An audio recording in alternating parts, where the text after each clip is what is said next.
अस्सलाम वालेकुम class.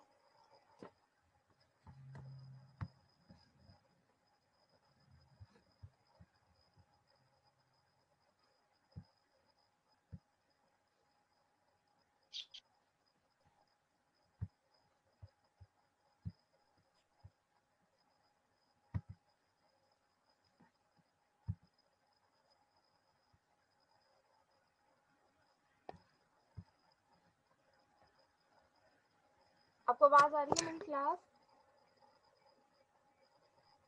Yes ma'am.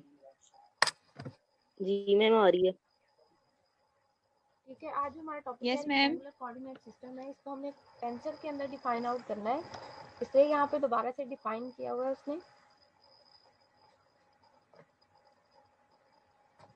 Simple rectangular coordinate system हम एक्स वाई एंड जे की फॉर्म में लेते हैं।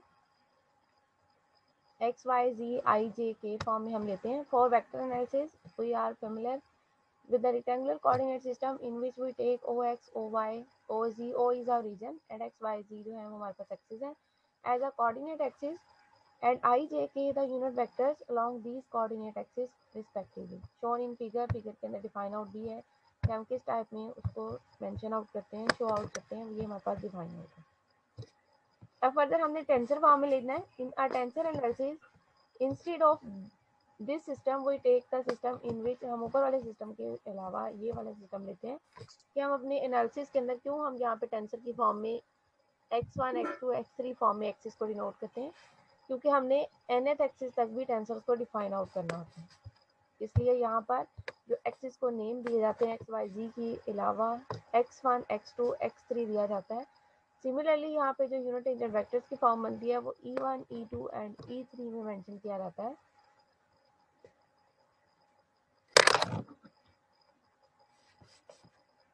The unit vectors along these axes respectively shown in figure, ये साथ में मेंशन आउट दिया सारा डिटेल से। This system of coordinate axes will be denoted by K, हम इसे K से डिनोट करते हैं। अदरवाइज जो हमारा ऊपर जो सिस्टम है उसे हम एक्सिस के नेम से जस्ट डिनोट करते हैं, लेकिन इस सिस्टम को हम किसे डिनोट करते हैं, coordinate axis with by denoting K form. K form जो है यहाँ पे कैपिटल K की फॉर्म में है। इन एडिशन, अब फर्दर उसके अंदर एडिशन भी हमने करनी है आगे जाके, क्योंकि हमने इसको रोटेट करके चेक भी करना है।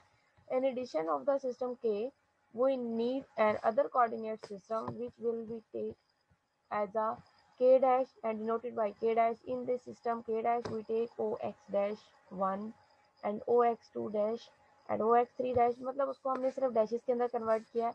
हमने अपना जो कोऑर्डिनेट है ऊपर ये x1, x2, x3 की फॉर्म में जो कन्वर्ट किया है, ये टेंसर की फॉर्म में है। ये बेसिकली रेक्टेंगुलर कोऑर्डिनेट सिस्टम ही, उसको सिर्फ नेम हमने डिफरेंट करते हुए यहाँ पे मेंशन आउट किया है x1, x2, x3 के साथ। हमने इसको इस फॉर्म में मेंशन किया है क्योंकि हमने टेंसर की फॉर्म में करना है, तो हमने सिर्फ 3 कोऑर्डिनेट सिस्टम में वर्कआउट नहीं करना होता, हमने 3 से अबव nth डिमेंशन तक जाना होता है।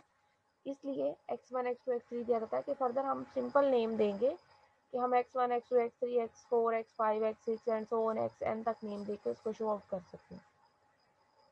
इस कंडीशन के लिए हमें इसके एंगल्स को डिफाइन आउट करने के लिए हमें इसकी रोटेशन भी चाहिए, और हमने यहाँ पर एक डिफरेंट K डैश के नेम से कोऑर्डिनेट सिस्टम जो है वो डिफाइन आउट किया है। अगर आप उसकी डायरेक्शन चेक करें, ये सिंपल परपेंडिकुलर है, स्ट्रेट लाइन है परपेंडिकुलर फॉर्म में।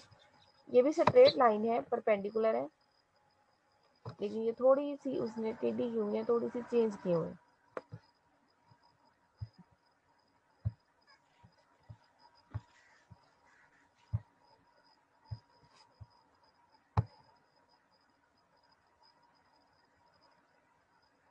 अनफाल आवाज क्यों नहीं आ रही है आपको? बाकी सबको तो आवाज आ रही है मेरी।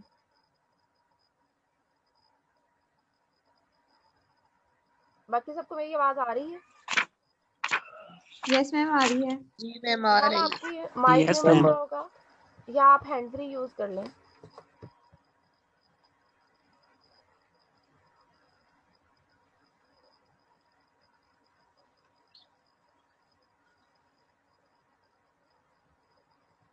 Yes, ma'am.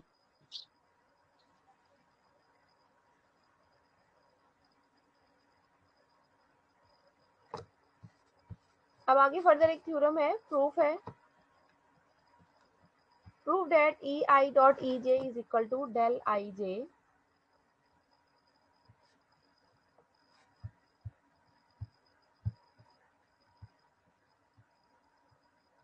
ये ई आई और E J rectangular coordinate system है and del I J Kronecker delta है। हमने इनको शो करना है कि हमारे पास ई आई डॉट ई जे कोऑर्डिनेट सिस्टम के अंदर जो यूनिट टेंजेंट वेक्टर्स हैं दो, उनकी अगर डॉट प्रोडक्ट ली जाए इक्वल टू डेल आई जे के आती है। अब ये आई और जे पे सारा वर्क डिपेंड करता है। कहीं पे भी इस टाइप की एग्जांपल्स आएंगी, आप लोग पहले भी कर चुके हो। उसके अंदर आई और जे पे डिपेंड करता है। जब हमें क्रॉनिकल डेल्टा लेना है तो क्रॉनिकल डेल्टा मैं दोबारा से रिपीट कर देती हूँ। Kronecker delta is equal to 1 if i excuse me is ma'am, equal to j. Ma'am आपकी यस, आवाज बिल्कुल भी नहीं आ रही है। बाकी सबको मेरी आवाज बिल्कुल ठीक आ रही है, आपको ही नहीं आ रही।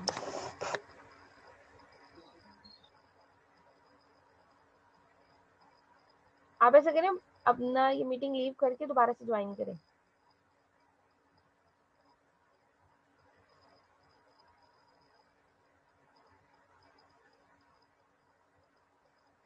जल्दी से, मैं इधर अभी स्टॉप पे हूँ, यहीं पे स्टॉप किया हुआ है।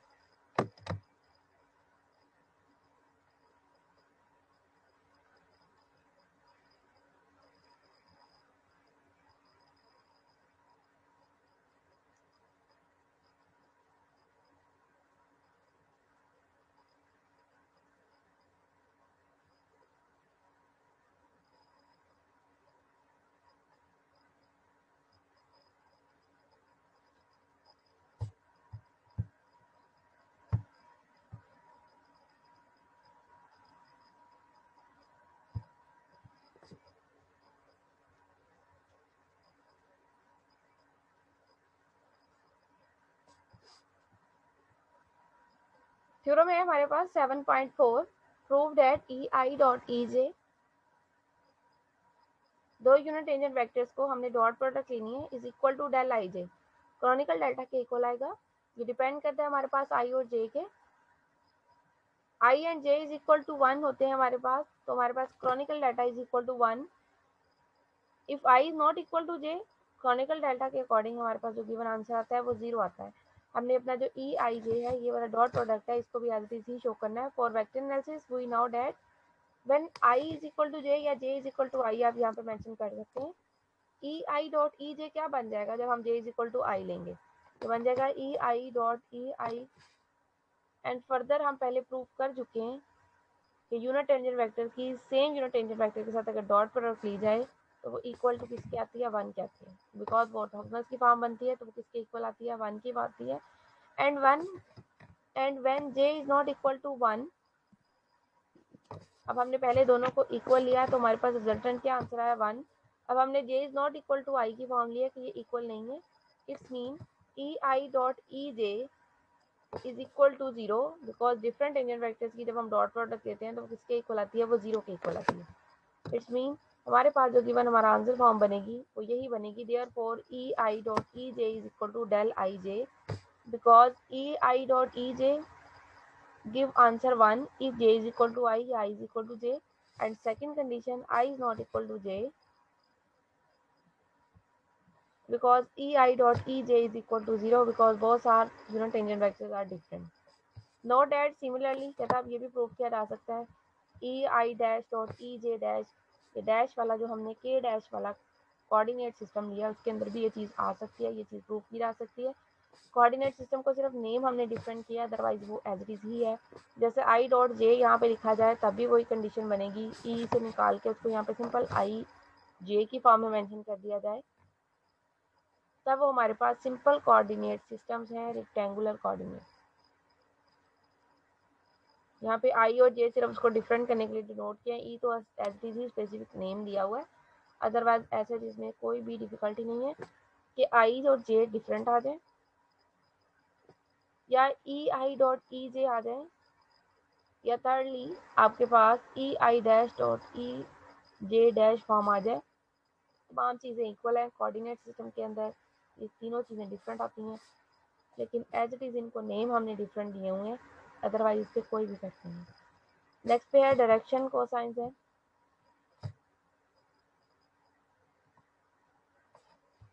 कोऑर्डिनेट सिस्टम लिया है हमने, के कोऑर्डिनेट सिस्टम यहाँ पे लिया है, x1 x2 x3 e1 e2 e3 जो है वो हमारे पास उनके वेक्टर्स की फॉर्म है, यूनिट टेंजेंट वेक्टर्स की फॉर्म है। हमने एक पोजीशन वेक्टर यहाँ पे ड्रा किया है, ये पोजीशन वेक्टर यहाँ पे लिया है, जिसको हमने P का नेम दिया और O से P जो उसका वेक्टर की फॉर्म बनाई है वो R के ऊपर है, उसे पोजीशन वेक्टर का नेम दिया, ये देखें R डैश के साथ। अब इस पोजीशन वेक्टर के अकॉर्डिंग हमने डायरेक्शन कोसाइन जो है वो कैलकुलेट करने, और डायरेक्शन कोसाइन हमने तीनों एक्सिस के अकॉर्डिंग कैलकुलेट करने हैं, x1 x2 x3। और इन्हें कैलकुलेट करने के लिए तीनों एक्सिस का इस पोजीशन वेक्टर के साथ हमने राइट एंगल जो है वो चेक करना है। अब तीनों एक्सिस के अकॉर्डिंग हम यहाँ पे एंगल चेक करेंगे। x2 के अकॉर्डिंग ये हमने ड्रा ही x3 x2 और x1 के अंदर बिल्कुल ड्रा नहीं किया, ये हमने तीनों के अकॉर्डिंग एक पॉइंट लिया है, उसके अकॉर्डिंग से ड्रा किया है। एंगल हमने अब यहाँ पर चेक करने हैं। x2 जो है वो इसके साथ A2 एंगल बना रहा है, x1 अल्फा 1 या आप A1 A2 का नेम दे दें, अल्फा 1 है। x3 के साथ जो एंगल बन रहा है वो अल्फा 3 एंगल है, मेंशन भी किया हुआ है सारा बुक पे डिटेल से। Let alpha 1 alpha 2 alpha 3 be angles with the position vector r next with the positive direction of OX1 OX2 OX3 respectively. Positive direction के अकॉर्डिंग बना रहे हैं इसलिए उनको हमने पॉजिटिव ही रहने दिया है। Then the three quantities cos alpha 1, ये डायरेक्शन कोसाइंस हैं जो हमने यहाँ पे फाइंड आउट करने। Then the three coordinates quantities cos alpha 1, cos alpha 2, cos alpha 3 are called the direction cosine of the vector r. Vector r के according हमने direction cosine जो है वो कैलकुलेट करने हैं। फर्दर इनको कैलकुलेट करने के लिए सिर्फ उनको नेम दिया है। नेम क्या दिया है यहाँ पे L1 L2 L3, पूरा डिटेल से मेंशन नहीं किया। cos alpha 1 cos alpha 2 cos alpha 3 आगे जाके जो है हमने इसके अकॉर्डिंग वर्क करना है, तो ये सिर्फ नेम ही चलेगा वहाँ पे L1 L2 L3। कहीं पे भी पूछा जाए कि L1 L2 L3 क्या है तो ये हमारे पास डायरेक्शन कोसाइंस है with respect to a position vector, कोई भी पोजीशन वेक्टर हो सकता है। हमने इन्हें आर के नेम के अकॉर्डिंग दिया है इसलिए L1 L2 L3 मैंने यहाँ पे नेम आउट किया। पोजीशन वेक्टर सिंपल जो कार्टेशियन कोऑर्डिनेट्स की फॉर्म में है मैंने वो यहाँ पे मेंशन आउट किया, x1 x2 x3 e1 e2 e3 form में। अब हमने यहाँ से पोजीशन वेक्टर के अकॉर्डिंग यहाँ से x1 x2 x3 कैलकुलेट करना है। कैलकुलेट करके हमने उनकी वैल्यूज इस पोजीशन वेक्टर के अंदर सब्स्टिट्यूट करनी है और हमने उसको फर्दर जो है वो सिंप्लीफाई करना है। तो हमारे पास डायरेक्शन कोसाइंस के अकॉर्डिंग हमारा पोजीशन वेक्टर जो है वो डिफाइन आउट हो जाएगा और पोजीशन वेक्टर के अकॉर्डिंग डायरेक्शन कोसाइंस की क्वांटिटीज भी डिफाइन आउट हो जाएंगी। सबसे पहले मेरे पास है x1,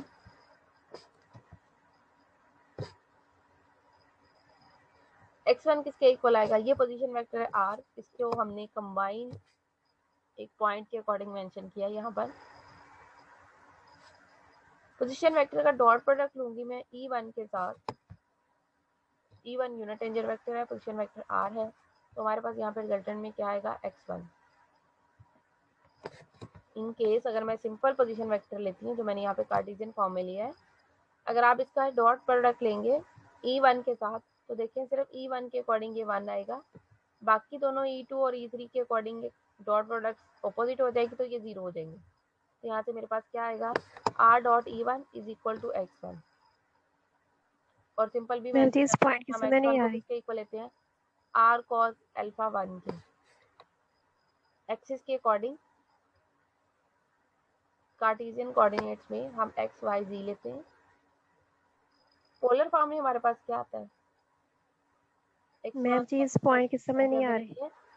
वहां पर हम x y z लेते हैं और पूरा डिफाइन मैम समझ नहीं आ रही। कहाँ से समझ नहीं आई मुझे सिर्फ ये बताएं। यार से आगे इक्वेशन 1 जो लिखी है इसकी नहीं समझ। इक्वेशन 1 जो है वो कार्टेशियन फॉर्म में पोजीशन वेक्टर को आप कैसे मेंशन करते हैं, xi plus yj plus zk, वो तो पता है ना आप लोगों को, जी कर चुके हैं हाँ जी। नंबर 6 में। पोजीशन वेक्टर का पता है, हाँ जी। यही चीज उसने लास्ट पे डिफाइन आउट की है डिटेल से पूरा, मैंने इसीलिए बताया। पहले हमारे पास ये चीज रेक्टेंगुलर कोऑर्डिनेट सिस्टम में x y और z में हम लेते थे i j और k में, हमने अब टेंसर की फॉर्म करनी है, तो हमने उस x, y और z को अपने x1, x2, x3 में कन्वर्ट किया है, सिर्फ नेम चेंज किया है, अदरवाइज इसमें कोई भी डिफरेंट फॉर्म जो है वो क्रिएट नहीं की। ठीक है, क्लियर हो गया? Yes ma'am. ठीक है, अब वही चीज़ वहाँ पर हमने जो डायरेक्शन कोसाइन के अंदर ली है, हम अभी सिर्फ 3 कोऑर्डिनेट सिस्टम के अकॉर्डिंग डायरेक्शन कोसाइन को मेंशन कर रही हूँ, अदरवाइज हमने इसको अन्य डायमेंशन में भी करना है, इसलिए मैंने यही वाला जो सेकंड इसके अंदर चेंज लिया है वही डायरेक्शन कोसाइन यहाँ पे मेंशन किया, x1, x2, x3 के अकॉर्डिंग। अदरवाइज इसे मैं x, y और z के अकॉर्डिंग भी यहाँ पे मेंशन आउट कर सकती थी, लेकिन हम सिर्फ a के अकॉर्डिंग ही नेम चेंज करते हुए x1, x2, x3 को ले रहे हैं, फर्दर उससे e1, e2, e3 फॉर्म ले रहे हैं। अब एक पोजीशन वेक्टर डिफाइन किया है, अगर आपको ये पिक्चर में पोजीशन वेक्टर जो है वो x2 और x3 के अंदर शो हो रहा है, ऐसे ही है, जी जी। लेकिन ये इसके बिटवीन में नहीं बनाया गया।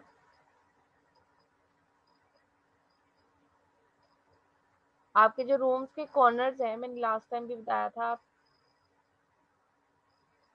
एक कॉर्नर से 3 लाइंस जो हैं वो पास आउट हो रही हैं, ऐसे ही है, बिल्कुल किसी भी चीज का एक कॉर्नर लेते हैं आप, कॉर्नर से कितनी साइड्स जो हैं वो मेंशन हो रही हैं?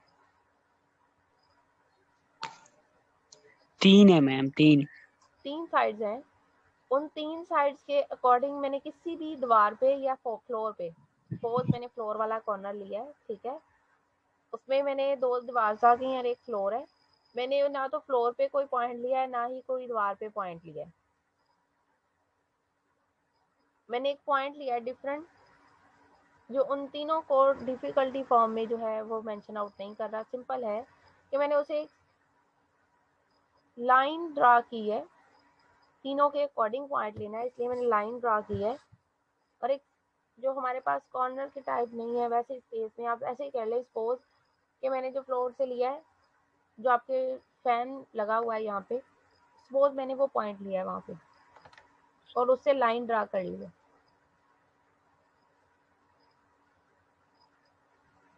अब जो मैंने ओरिजिन से लाइन ड्रा की है फैन तक, वो मेरे पास इसका पोजीशन वेक्टर है।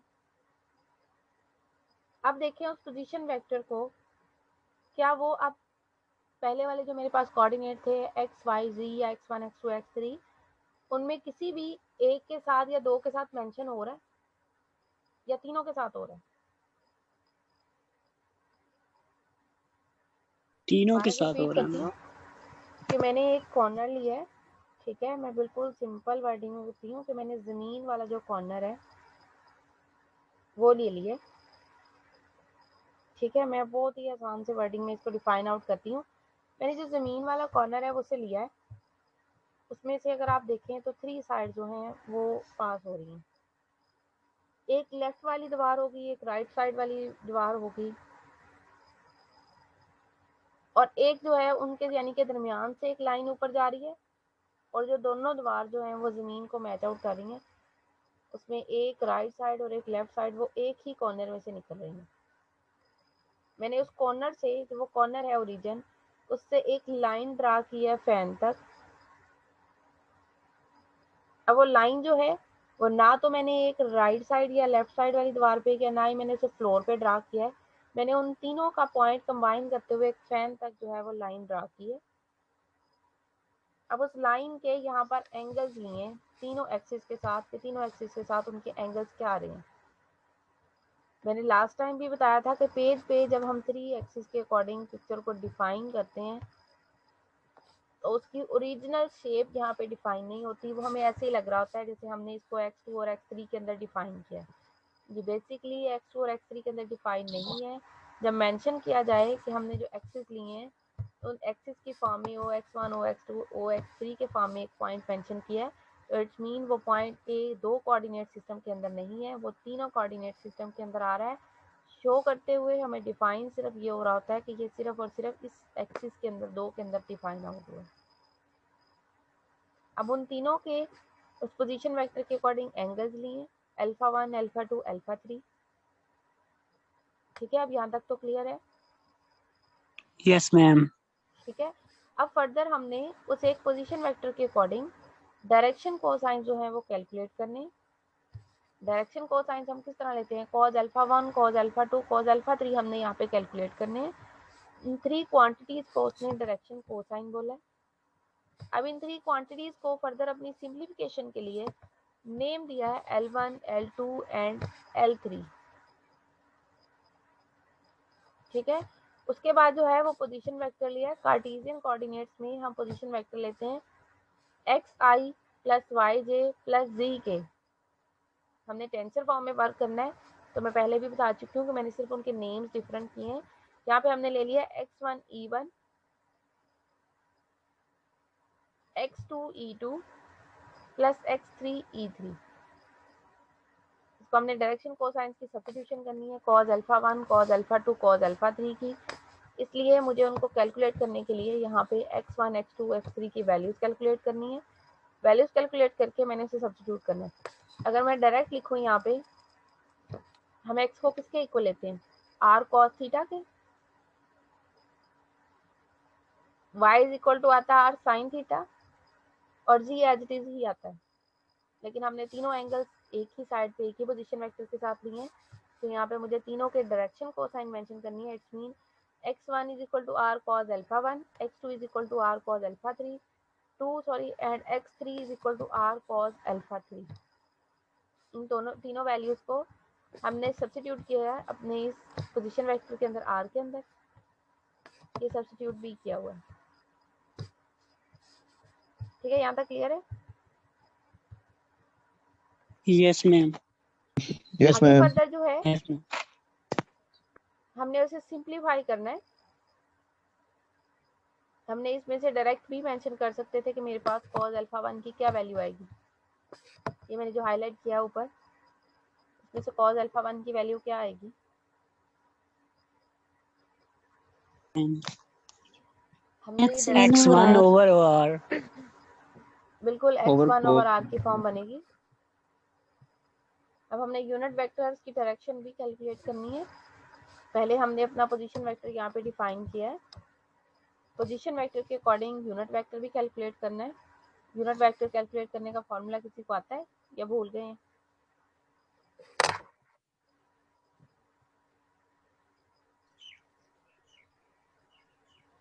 Vector over vector की magnitude, ma'am. बिल्कुल, वेक्टर ओवर वेक्टर का मैग्नीट्यूड है। यहाँ पे भी यही प्रोसेस किया है, वेक्टर ओवर वेक्टर का magnitude. Vector r over r है यहाँ पे। अगर आप इस पूरे में से आर कॉमन लेंगे पोजीशन वेक्टर के अंदर से, तीनों क्वांटिटीज के साथ आर आ रहा है, तो वही इस आर के साथ कैंसिल हो जाएगा। फर्दर इसको सोल्व आउट करने की जरूरत नहीं रहेगी। हमारे पास सिर्फ आर जो है वो पोजीशन वेक्टर की फॉर्म में यूनिट वेक्टर जो बनेगा cos alpha 1 e1 plus cos alpha 2 e2 plus cos alpha 3 e3 form आएगी। Also form the above quantities, जो ऊपर क्वांटिटीज हैं, कहता है कि हम cos alpha 1, cos alpha 2, cos alpha 3 की वैल्यूज कैलकुलेट कर सकते हैं। वो वैल्यूज यहाँ पे दोबारा से मैंने कैलकुलेट की हैं।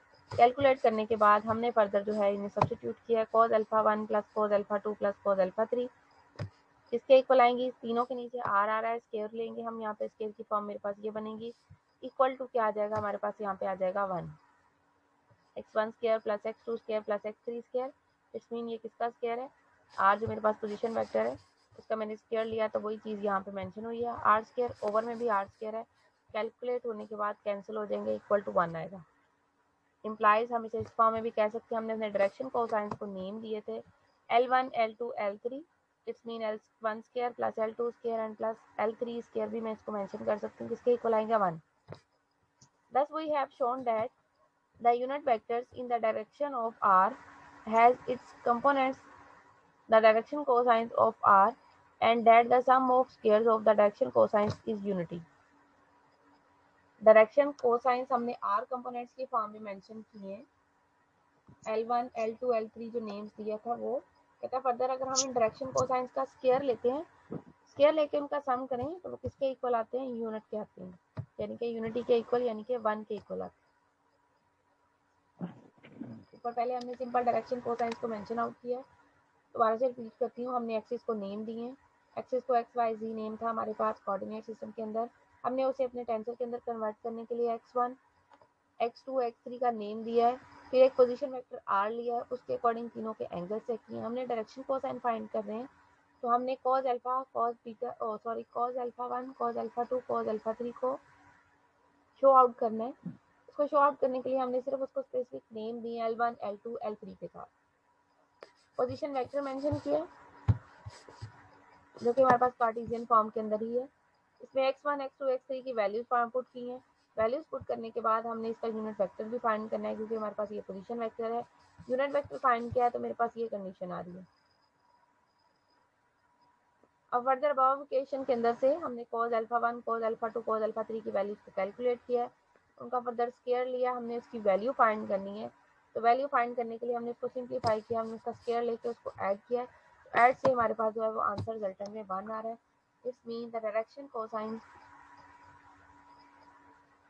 in a unit vector form, its component of the direction cosine r dash, that the sum of the squares of the direction cosines is unity. Further उसने नोट भी यहाँ पे दिया है, note the direction cosine of the axis x axis 1 के according अगर हम ले रहे हैं तो क्या आएंगे 1 0 0, क्योंकि इसमें x1 का एलिमेंट 1 आएगा, बाकी दोनों एलिमेंट्स क्या आएंगे x2 और x3 का 0 आएगा। अगर डायरेक्शन कोसाइन हम x2 के अकॉर्डिंग फाइंड आउट कर रहे हैं, x2 के अकॉर्डिंग फर्स्ट और थर्ड वाला एलिमेंट 0 आएंगे और सेंटर वाला यानी कि सेकंड एलिमेंट जो है वो 1 आएगा। And similarly direction cosine of x3 axis r first to 0 and third element is equal to 1.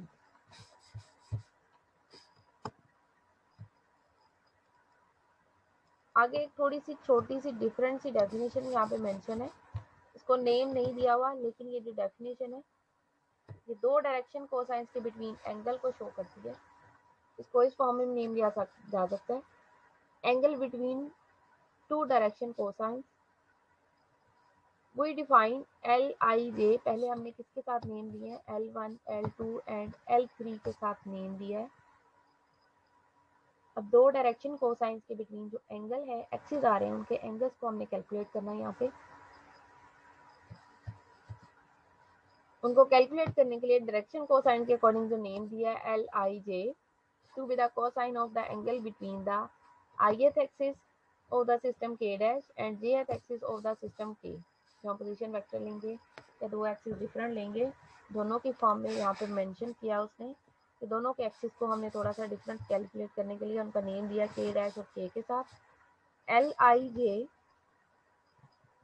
तो थोड़ा सा आपने अच्छे से अंडरस्टैंड कर लेना, यहाँ पे आगे फर्दर जो है वो डायरेक्ट ही नेम यूज होंगे L11 L12 L13, अंडरस्टूड होना चाहिए कि इसका क्या मीनिंग है।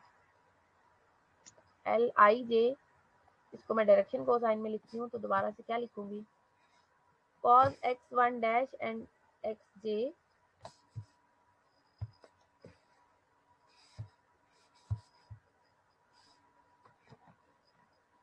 इन दो एक्सिस के बिटवीन में एंगल है ei dash and ej।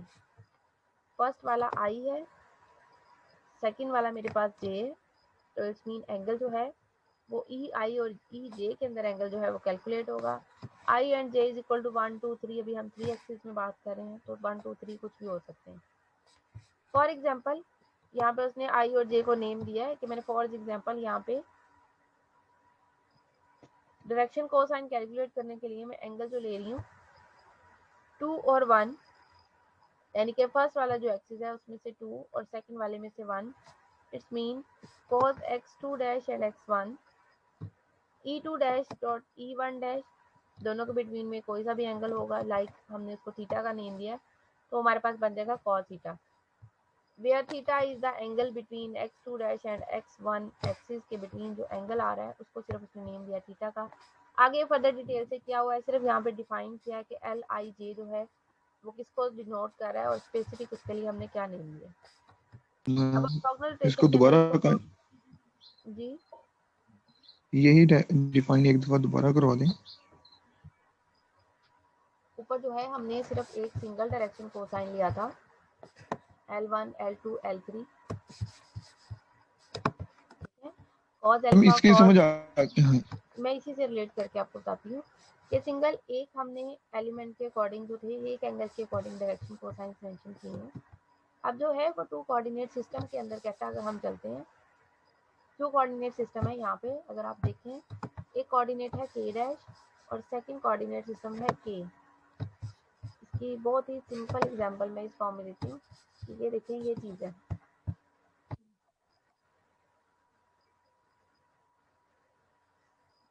k वाले की लाइंस मैं यहाँ पे स्पेसिफिक करूंगी। यहाँ पे x1 x2 एंड x3 ये दोनों एक्सिस हैं। एक x1 x2 x3 वाला एक कोऑर्डिनेट सिस्टम है, x1 डैश x2 डैश और x3 डैश वाला सेकंड कोऑर्डिनेट सिस्टम है। दोनों कोऑर्डिनेट सिस्टम कहता है कंबाइन अगर एक ही एक्सिस के अंदर डिफाइन आउट किए जाएं जिसका ओरिजिन एक ही है, तो हम फिर एंगल्स को कैलकुलेट कर रहे हैं कि हमने एंगल्स को किस फॉर्म में कैलकुलेट करना है। अब आपने यहाँ पे देखना है कि उसने आई एफ दिया है के में से और जे एक्सिस जो दिया है वो के फॉर्म में। अब इसमें आई जो है वो यहाँ पे आई जे के की फॉर्म तो नहीं है, E1 E2 E3 की फॉर्म है, लेकिन आई हम किसके अकॉर्डिंग लिखते हैं, x1 के। ये मेरे पास x1 है, इट्स मीन ये E1 है। सेकंड जो लिया है वो मैंने जे लिया है, जो मेरे पास किस फॉर्म में आएगा, वो ये फॉर्म बनेगी मेरे पास जे। दोनों के बिटवीन में एंगल देखें, जो भी यहाँ पे एंगल मेंशन होगा, लाइक यहाँ पे थीटा उसने सपोज किया है, सिर्फ ये दो coordinate system different coordinate system के एक्सिस को डिनोट करते हुए हम डायरेक्शन कोसाइन अगर फाइंड आउट करेंगे तो कहता है वो डायरेक्शन कोसाइन जो है वो उसके एंगल पे डिपेंड करेगी, उसको नेम होगा LIJ। अब सपोज ये कोऑर्डिनेट सिस्टम है, ठीक है। इसकी सिंपल एग्जांपल यहाँ पे मैं लेती हूँ। ये कोऑर्डिनेट सिस्टम है और मैं यहाँ पे मेंशन करती हूँ कि L21 आप कैलकुलेट करें। L21 ऑटोमेटिक कैलकुलेट है, मैं यहाँ पे मेंशन करती हूँ L31 कैलकुलेट करें और L31 के बिटवीन जो एंगल है वो मेरे पास फाई है। ओ हो तेरी मां शादी इब्नु उठाई हो किना मेरे 8 बजे तो आम। अब L31 मेरे पास क्या है,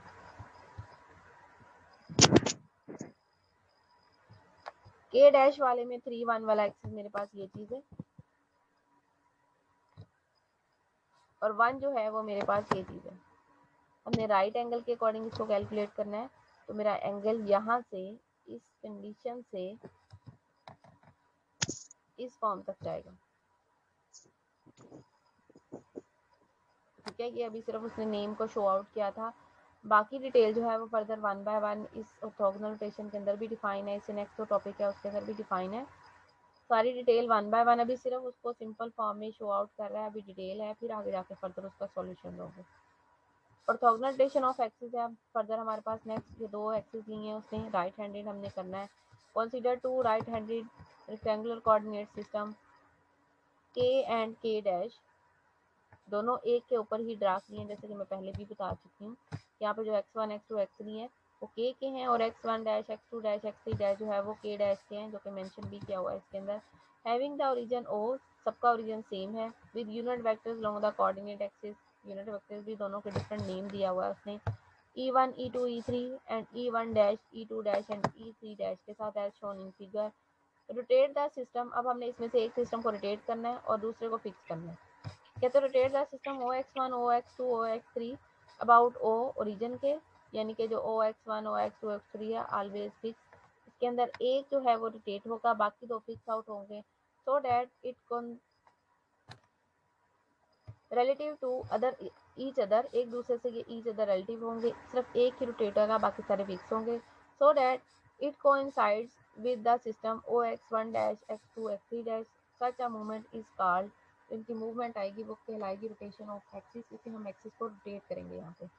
let the direction cosine of OX1 dash, अभी हमने OX1 डैश को फिक्स किया है, अब इसके अकॉर्डिंग कहता है एक्सिस को कैलकुलेट करेंगे, तो मेरे पास बाकी किसके अकॉर्डिंग रोटेशन आएगी, सेकंड वाला जो K है उसके अंदर रोटेशन आएगी। अब इसके अंदर क्या रोटेशन बनेगी, उसके अकॉर्डिंग OX11, उसे रोटेट कर रहे हैं हम OX1 डैश के, ये मेरे पास x1 डैश है, इसके अकॉर्डिंग डायरेक्शन कोसाइंस में कैलकुलेट करने लगी हूँ। यहाँ पे x1 डैश जो है वो K1 डैश में से के वालों के साथ मैंने इसकी रोटेशन चेक करनी है, यानी कि x1 में से ये x2 है और ये x3 है, ये मेरा एक्सिस है के कोऑर्डिनेट्स पे। इसकी मैंने डायरेक्शन तो चेक करनी है, वो x1 डैश के साथ इसकी डायरेक्शन चेक करनी है। इसकी डायरेक्शन चेक करने के लिए यहाँ पे क्या एलिमेंट्स बनेंगे, L11, L12, L13 respectively. Further अब सेकेंडली ये मैंने किए थे OX1 डैश के अकॉर्डिंग। अब मैं इसे शो आउट करूंगी OX2 डैश के अकॉर्डिंग। OX2 को लेते हुए बाकी को फिक्स करते हुए मैं इसको रोटेट करूंगी, तो इसके अकॉर्डिंग मेरे पास डायरेक्शन कोसाइन बनेंगे L21, L22, L23 and OX3 dash के अकॉर्डिंग मेरे पास बनेंगे L31, L32, L33। तमाम को उसने कंबाइन करके एक टेबल की फॉर्म में भी यहाँ पे मेंशन किया है। OX1 डैश को कहता है हम यहाँ पे रोटेट करते हुए बाकी को फिक्स करते हैं। OX1, OX2, OX3 के अकॉर्डिंग मेरे पास ये बनेगा L11, L12, L13। Secondly OX2 dash जो है उसकी इक्वेशन की फॉर्म में मेरे पास बाकी फिक्स आउट करके L21, L22, L23। OX3 dash ये सारा उसने टेबल में लिख दिया है, यहाँ पे भी सारा डिटेल से मेंशन किया हुआ है। अब इस मैट्रिक्स को, इस टेबल को हम अपने मैट्रिक्स में कन्वर्ट करेंगे, उसे हम बोलते हैं ट्रांसफॉर्मेशन मैट्रिक्स। उसको नेम दिया यहाँ पे टी का नेम दिया है TLIJ। हम 3 कोऑर्डिनेट सिस्टम में बात करें तो हमने सिर्फ 3 तक की इसकी नेमिंग करनी है। L11, L12, L13, L21, L22, L23, L31, L32 and L33। The transpose of T is, अब इसका हमने ट्रांसपोज लिया, हम क्या शो कर रहे हैं, हम इसको ऑर्थोगोनल शो कर रहे हैं। तो ऑर्थोगोनैलिटी के अकॉर्डिंग, वेक्टर्स की ऑर्थोगोनैलिटी के अकॉर्डिंग वेक्टर का मैट्रिक्स और उसके मैट्रिक्स का ट्रांसपोज जो है वो इज इक्वल टू 1 आएगा मल्टीप्लिकेशन से। तो हमारे पास हमारे गिवन रोटेशन जो है वो ऑर्थोगोनल कहलाएगी। हमने पहले ऑर्थोगोनैलिटी के लिए डायरेक्शन कोसाइन के अकॉर्डिंग एक और एक्सिस को फिक्स करते हुए बाकी को रोटेट किया है, और फिर सारा टेबल हमने डिफाइन आउट किया है यहाँ पे। उस टेबल को हमने मैट्रिक्स फॉर्म में लिखा है, वो ट्रांसफॉर्मेशन मैट्रिक्स कहलाएगा हमारा डायरेक्शन कोसाइन का। अब उसके अकॉर्डिंग मैंने ऑर्थोगोनैलिटी चेक करनी है। मैंने मैट्रिक्स को नेम दिया टी का, अब उसका मैंने यहाँ पे टी का ट्रांसपोज लिया है, उसको टी डैश से नेम दिया है। दोनों को यहाँ पे मैं मल्टीप्लाई करूंगी, टी एंड टी डैश, दोनों की मल्टीप्लिकेशन से हमारे पास जो आंसर आएगा रिजल्टेंट में, अगर तो वो 1 के इक्वल आ रहा है इसमें वो ऑर्थोगोनल है, अदरवाइज वो ऑर्थोगोनल नहीं है। यहाँ पे इसको डिटेल से मल्टीप्लाई नहीं किया हुआ, लेकिन नेक्स्ट पेज पे इसको डिटेल से मल्टीप्लाई किया हुआ है। ये देखिए, ये मल्टीप्लिकेशन की है according to direction cosine. L11 square plus L12 square plus L13 square किसके इक्वल आएगा, 1 के। ये मैंने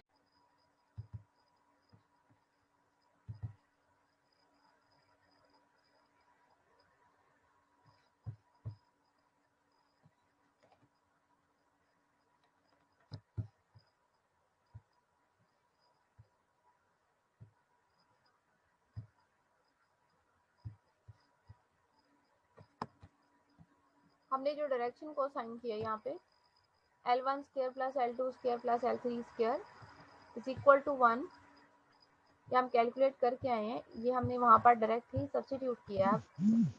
L1,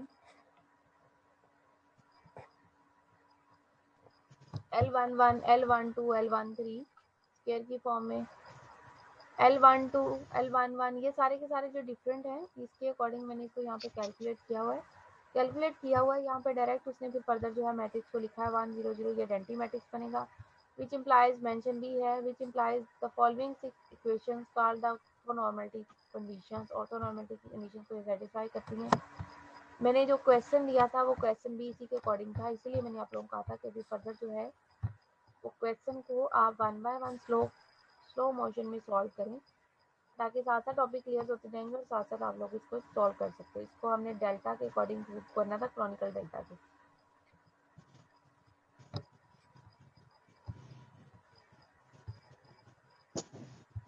इसकी जो फर्दर आगे सारी की सारी डिटेल है वो आप लोगों ने खुद से पढ़ लेनी एक दफ़ा, उसके अंदर कुछ भी नहीं मुश्किल, सारा पूरा डिटेल से मेंशन किया हुआ है कि अगर 2 वेक्टर्स हमारे पास ऑर्थोगोनल है तो ऑर्थोगोनैलिटी किस कंडीशन में होती है? तो हमारे पास मैट्रिक्स और मैट्रिक्स का ट्रांसपोज जो है वो इक्वल टू 1 आएगा। एक मुझे और बात बताएं, क्या किसी भी मैट्रिक्स का ट्रांसपोज ले लें, मैट्रिक्स और मैट्रिक्स के ट्रांसपोज दोनों का डिटर्मिनेंट इक्वल आता है? No ma'am. चलिए छोटा सा काम है, कोई सा भी मैट्रिक्स लें और उस मैट्रिक्स का ट्रांसपोज लें, दोनों का डिटर्मिनेंट लें और फिर मुझे बताएं क्या दोनों का डिटर्मिनेंट का आंसर सेम आता है? या आप लोगों ने अभी क्लास खत्म होगी, आपके पास 5 मिनट होंगे, उसके अंदर आपने 2x2 का ही मैट्रिक्स ले लें, कोई लेंथी लेने की जरूरत नहीं है, कोई सा भी मैट्रिक्स ले लें, लाइक 1 2 3 4 यही ले लें, उस मैट्रिक्स को लिखें, उस मैट्रिक्स का ट्रांसपोज लें, दोनों मैट्रिक्स का डिटर्मिनेंट लें और देखें दोनों का आंसर सेम आता है। दोनों का आंसर सेम आता है, इसलिए मैंने बोला था। लेकिन आप लोग उसको एक दफ़ा फिर से अपनी वर्कआउट के लिए उसको ज़रा चेक कर लीजिएगा, बेशक दोनों के लिए, फिर माइंड में रहेगा कि मैट्रिक्स और मैट्रिक्स से ट्रांसपोज डिटर्मिनेंट ले लें, दोनों कंडीशन सेम आती है। ठीक है, ये सारा आप लोगों ने यहाँ पे पढ़ लेना है। इसमें नेगेटिव और पॉजिटिव के साइंस के साथ प्रॉपर और इम्प्रॉपर की ट्रांसफॉर्मेशन बनेगी, सारी डिटेल से आप लोगों ने इसको एक दफ़ा पढ़ लेना है। कोई भी पॉइंट समझ नहीं आएगा तो कल मेरे से पूछ लीजिएगा। उसके आगे जो है example number 9, show that the transformation. दो मैट्रिसेस दिए हुए हैं, दोनों मैट्रिसेस को कहता है आपने शो करना है, नंबर 1 पे जो शो करना है orthogonal and right handed, orthogonal और हमने राइट हैंड शो करना है। On the other hand the transformation P in J is orthogonal but left handed. उधर में लाइन में चेता ही नहीं मुड़ के इधर खड़ना। मैं अपनी ये माइक बंद करें, जिसका भी माइक चल रहा है।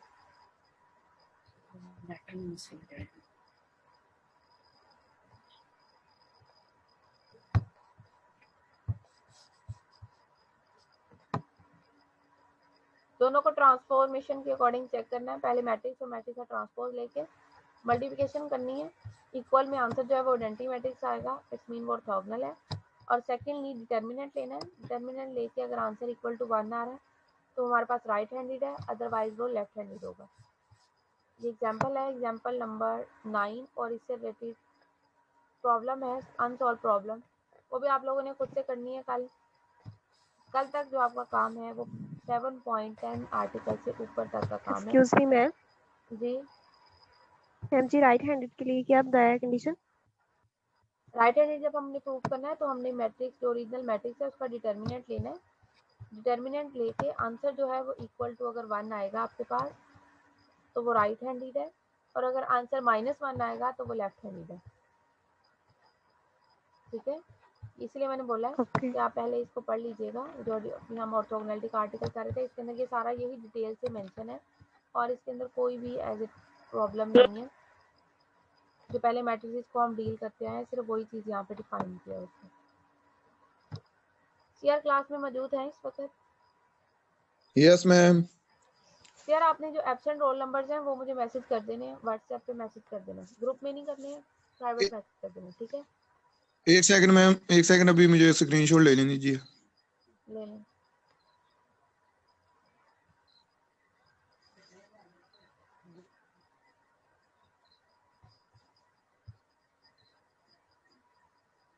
मैम एक एग्जांपल थी, एग्जांपल नंबर 9 है ना जो कल आपने करवाई थी, 8 और 9 कहा था खुद से कर लेना।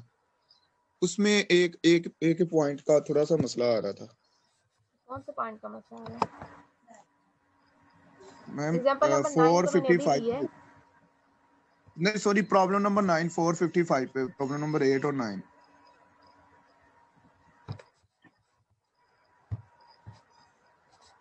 455।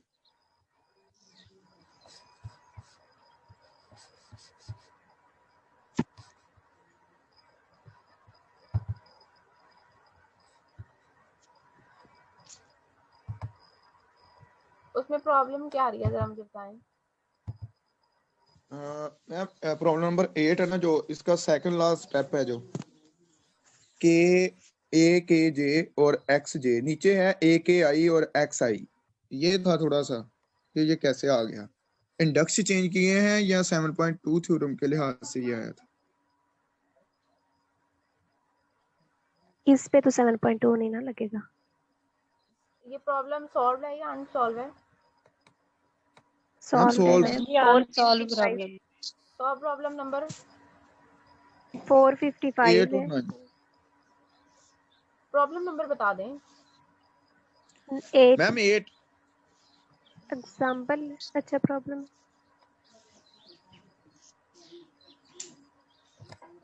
If aij are constant, calculate the partial derivative partial over partial xk. aij ma'am इसके पास लास्ट स्टेप, बस लास्ट स्टेप ये जहाँ पे सेकंड लास्ट स्टेप है ना, ऊपर चलिए तो ए के जे लिखा हुआ है और एक्स जे लिखा है, ये वाला पॉइंट कैसे आया? उन्होंने जे को बी आई में कन्वर्ट कर दिया। इंडेक्स चेंज ये किए हैं या? इंडेक्स चेंज नहीं किए। जी जी इसको ओपन किया था। जी यस मैम। इसको ओपन करके क्या चीज आई है? मैम ये जो ए आई जे जे के जे वाला कट गया ये मैम। प्रूफ भी किया है। जी ये प्रूफ भी किया है किया मैम। था। यहाँ पे उसने डायरेक्ट ही लिखा हुआ है, लेकिन अगर आपको डायरेक्ट इसको समझ नहीं आ रही, आप इसको ओपन करके लिखें, इसके अंदर से जे ए एलिमेंट आई लिखें, के ऑटोमेटिकली स्किप हो मैम जाएगा। इसका पता चल गया है, क्योंकि पार्शियल जे और इधर से पार्शियल जे दोनों सेम थे तो वो इसलिए खत्म हो गए, वन की इक्वल होती। तो ये मैम इससे नीचे जो स्टेप है ना, इससे नीचे जो है नेक्स्ट से आगे कैसे आया, बस यही पूछना था कि ए के आई ऊपर है, जे या नीचे आई है इंडेक्स। यहाँ पे उसका जो उसने इंडेक्स जो है वो सेम किया है, ए आई के एक्स आई, यही चीज मेंशन की है, ए आई के एक्स आई, और सेकंड में ए के जे और एक्स के। मैं यही चीज ये बोल रही कैसे हूँ कि आया उसने एक्सिस जो है वो सेम किए हैं कॉन्स्टेंट्स के अंदर,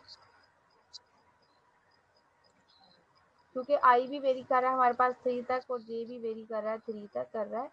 उसने यहाँ पे, आप इसको सिर्फ, मैं इसको सिंपल इतना बताऊँ कि आप इसको ओपन करना। मैम जी ओपन किया है लेकिन ये मैम नहीं ओपन आता। किया है, ये बस ऊपर जे या नीचे आई आ जाता है, क्या इंडेक्स चेंज किए हैं ये ही नहीं समझ लग रही यहाँ पे बस। चलो मैं इसको की तो डिटेल से इंडेक्स करके चेंज आप है लोगों को लेकिन सेंड कर दूंगी, रिजल्ट ठीक है?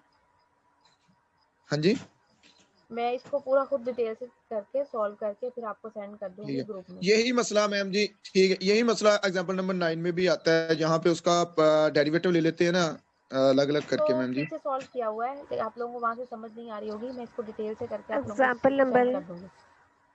9 प्रॉब्लम जो है नंबर ना 9 इससे नीचे। ठीक है, ठीक है मैम, थैंक यू, अल्लाह हाफिज। अल्लाह लेकिन हाफिज। यार मुझे याद करवा देना आपने। जी मैम मैं मैं अभी इसको दोबारा से सेंड कर दूंगी, दूंगा। ठीक है? जी जी ठीक है। अल्लाह हाफिज।